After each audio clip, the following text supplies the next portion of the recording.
So a while back I had figured out how to waterproof my own armor. As you can see, water beads up very nicely on it and flows off the leather without being soaked into it. It also doesn't disrupt any dyes or anything. So today I'll show you what I use to do that and how to apply it to your own armor. The supplies I used to create this mixture is natural beeswax from my beehives and also some neat's foot oil. I combine the two in different ratios in order to create these little cakes. I made sure that they have about the texture of a really soft crayon, pretty much. I made them pretty thin. I kind of spaced everything out so I could share them with some friends. So I'll go over materials and what you'll need to apply them to your armor. So here I have 2 pieces of just raw, untreated, unfinished leather that is straight from the store. There's nothing on it, there's no tooling or anything, no top coats or dye or anything like that. I have 2 pieces so we can compare the waterproof to the non-waterproof piece of leather at the end of this video. We can also see if there's any kind of color differences or anything like that.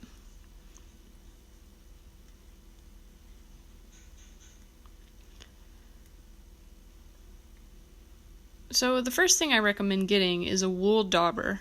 You can probably also use an old towel, but keep in mind that the beeswax will get it really gunked up. I use this so that when I melt the beeswax on the leather, I can take it and I can kind of work the beeswax in circular motions into my leather before it cools down. It's important to do this while the beeswax is still melted on the leather. I buy these from Tandy Leather. They're really cheap, about $3, and you can get a whole bag of them. The next thing you'll need is your heat gun. I got mine from, I think, Home Depot for probably like $20. They're really useful to have just in general for miscellaneous uses around the house, especially if you do costuming. I had one that I used to use for melting Warbler for cosplay armor, but it's really great for applying beeswax too. Last but not least, of course, you'll need your beeswax and neat's foot oil mixture.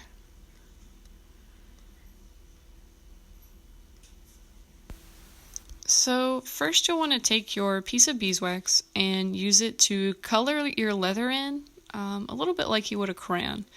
You want to really get a good layer of beeswax all over your leather. It might look kind of chunky and lumpy and dull and messy, especially if you have tooling, but our next step will take care of that. You can kind of just use your hands to rub the beeswax into the leather, and really since this leather is so smooth, we could almost just leave it this way. This would keep a little bit of rainwater off of your armor or any other project, but I like to smooth it out using my wool dauber. And I'll add a little bit more before I start. It's good to have as much wax as possible on the leather, because once it all melts, it'll very quickly soak into the leather.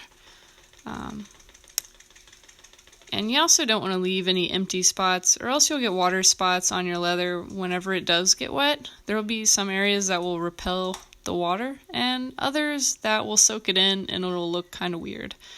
So you want to really make sure you get a good layer. So now I'm just going to take my heat gun and set it to the lowest setting, and it heats up pretty quick. And so now I apply that to the wax that I put on my leather, and as you can see, it kind of gets glossy and starts to melt. The leather starts to darken a little bit, and so I can take my wool dauber and kind of work in circular motions to rub the beeswax into the leather. And you'll want to try and get as even a coat as possible.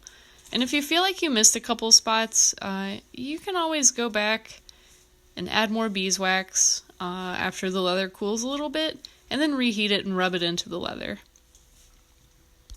Using the wool dauber to work the beeswax into the leather helps get it into any little wrinkles or anything like that, so there's no missed spots.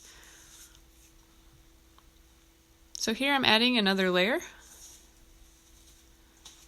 and just coloring it in like I did before. kind of mushing it into the leather. You want to make sure it gets into all the little valleys and the texture of the top grain of the leather.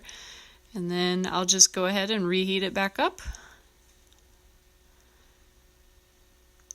And use my little wool dauber to just kind of spread it around.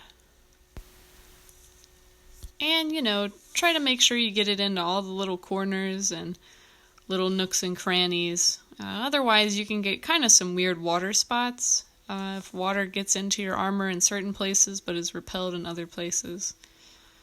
So it looks pretty good. And I find that the treated leather is a little bit more firm and has a little bit more oomph to it than just the raw, untreated leather, which tends to be a little bit more flexible and flappy. The beeswax leather has a little bit more oomph. So now if we take our water, spray it on our piece of leather, you'll see that the untreated piece of leather immediately soaks in all the water, whereas otherwise it beads up really nicely on our treated piece. Thanks for watching!